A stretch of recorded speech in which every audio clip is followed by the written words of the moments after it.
Hi everybody, my name is Elias Koskinen and I'm about to make a video blog about my journey in Central and Eastern Europe. The background is this, that I am from Stockholm, Sweden, from a Finnish family. My parents are from Finland. And I have always in my entire life, I have felt like I did not really belong in the Swedish culture, nor actually really in the Finnish culture. So I searched myself to Russia, where I for many years have been studying Russian. And I've been living in Petersburg, I've been living in Moscow, and I've also been assisting very many Russian-speaking people in Stockholm for many years.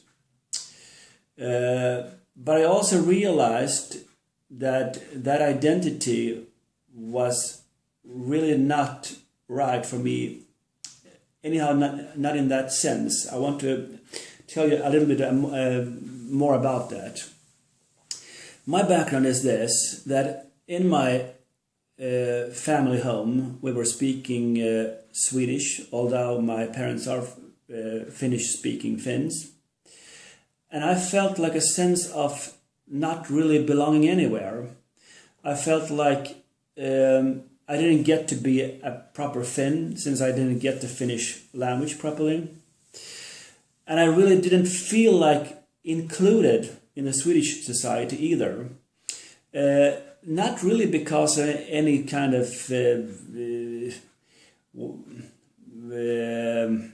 what you can call it. They didn't.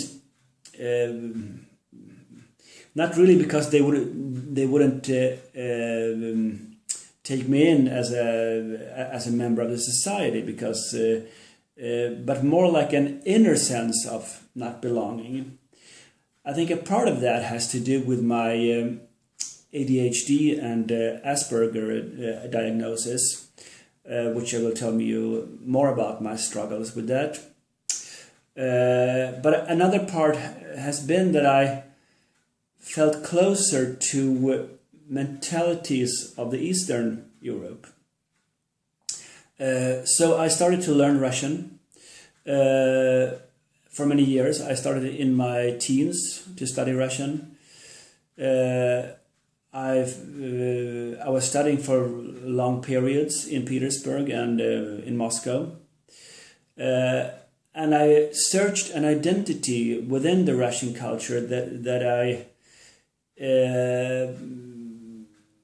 it was hard to...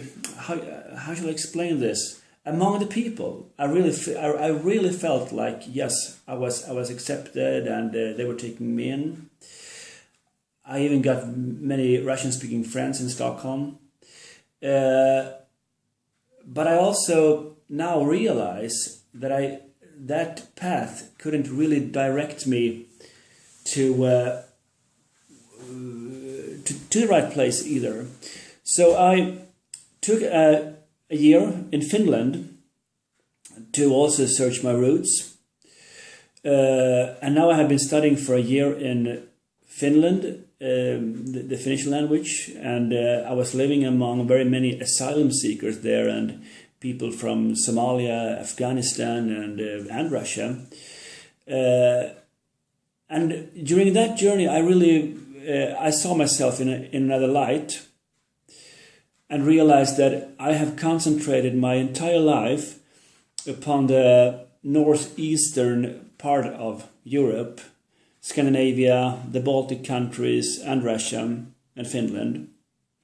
And I haven't really explored very much else. And I haven't really explored myself in any country where I do not have any kind of relationship on forehand. So right now I am on a crossroad where I am going to first of all to Prague, Czechoslovakia, Czech Republic, from there to Slovakia, from there to Hungary, to search myself in a complete new culture, complete new languages, and also explore the cultures, the people, the mentality, and see what friends and contacts I can get there. And I have taken this very. It is not only a journey, because I have really nothing to come back to in Sweden.